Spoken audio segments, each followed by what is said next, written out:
it's me, Caroline. I'm getting ready to go on a long road trip with my family in a few weeks. And if you've ever been on a long road trip with your family, you know that it can sometimes take patience. Patience is waiting until later for what you want now. So, I'm preparing myself for whatever impatience-producing problems I might encounter on the road trip with this road trip simulator. As you can see, I've set up a little car here. We'll actually be driving in a minivan, but I ran out of chairs, so this will have to do. Well, let's get to it. Crank the car. Oh, I forgot my seatbelt. Crank the car. And we're off. Oh, what a lovely day for a drive. Actually, this trip would be pretty easy if it were just me, but there will be other people in the car, I'm afraid. Aunt Christine will probably insist on riding shotgun. Caroline, you missed a turn back there. Caroline, I really think that I-40 would be a better option. Caroline, that was an improper lane change, Caroline. You could have killed both me and the kids, Caroline. Thank you, Aunt Christine. You're being very helpful. Then, of course, the kids will be in the back seat.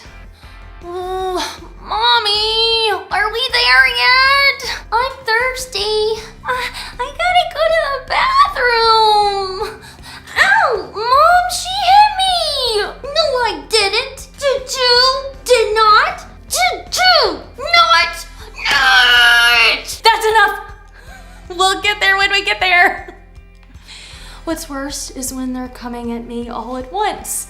Caroline, are we there yet? Caroline! Stop it! Stop it! Stop it! Oh! In today's story, you'll learn about 2 ways you can react in stressful situations. The patient way, or the way I just did.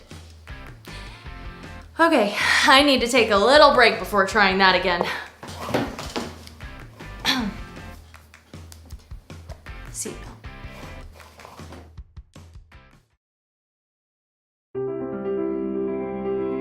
The Bible isn't just a book of random stories.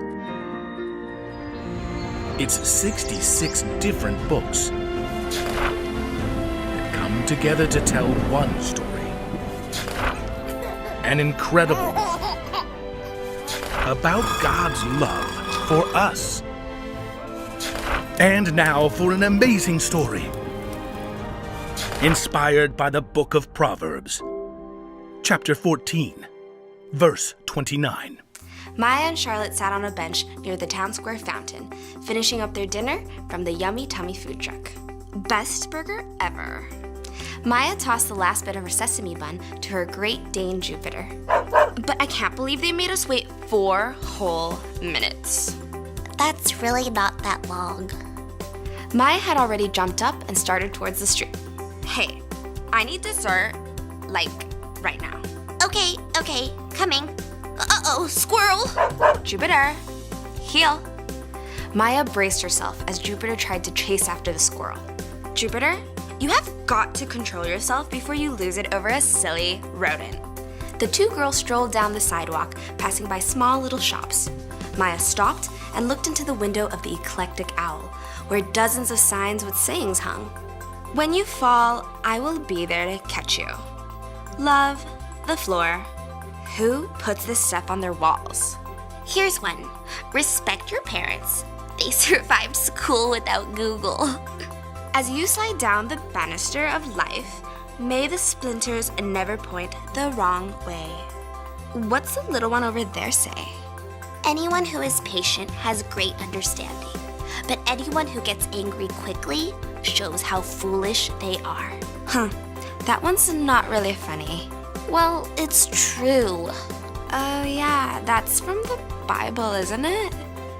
Proverbs 14:29. Wanna go inside?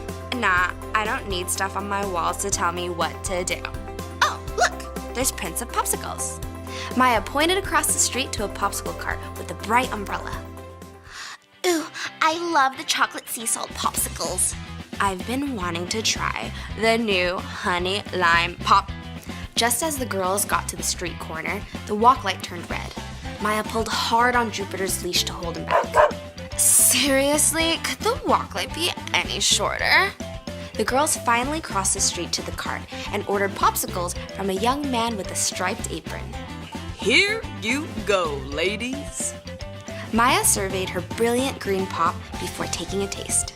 Honey and lime. This looks amazing. She took a big slurp. What happened? Are you okay? My tongue is on fire. This is hot jalapeno lime. Isn't that what you ordered?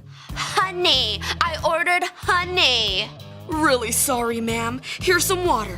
Wait just 30 seconds and the burning will be all gone. Dropping Jupiter's leash, Maya shook her finger to the popsicle seller's face.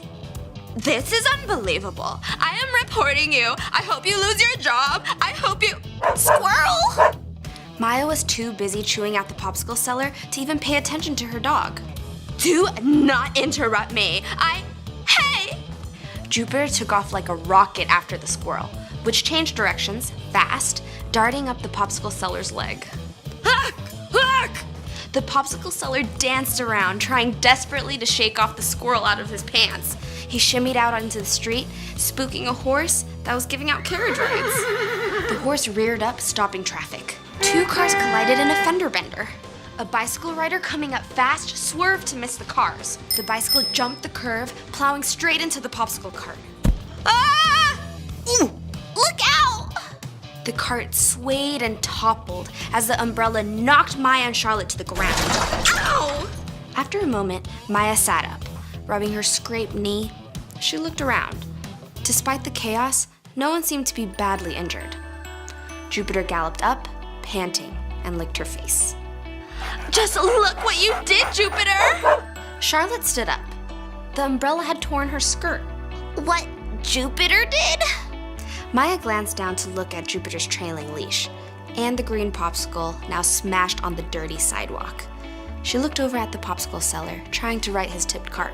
I really lost my temper there, didn't I?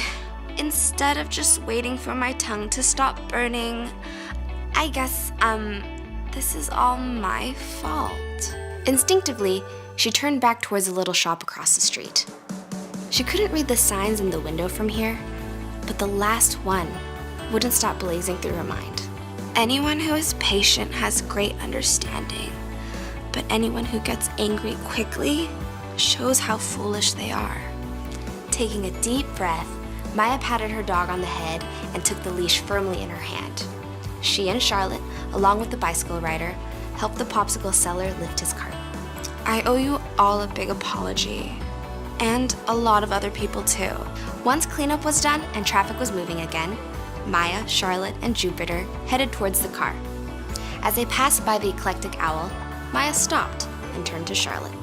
Could you hold Jupiter's leash while I go in? There's a sign I need to buy. I thought you didn't need stuff on your walls telling you what to do. Maya grinned, rueful. Apparently, her temper could use a reminder after all.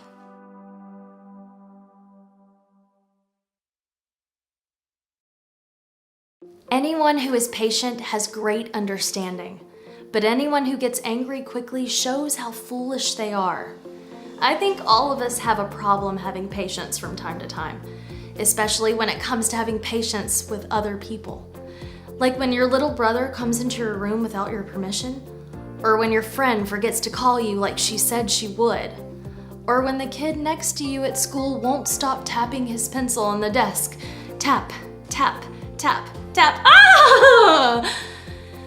Sometimes we completely lose it in those situations. We yell and argue and complain.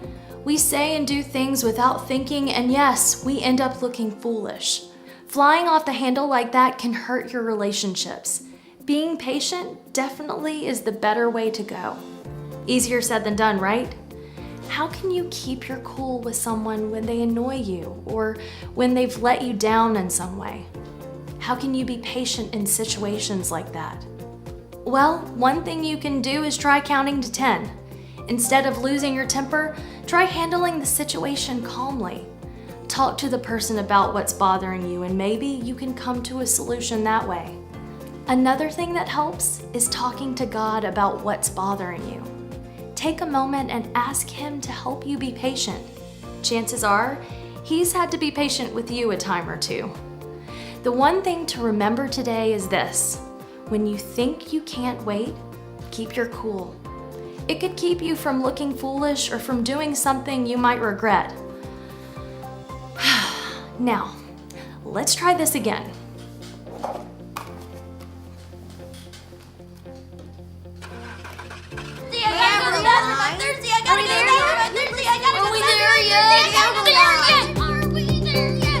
Much better.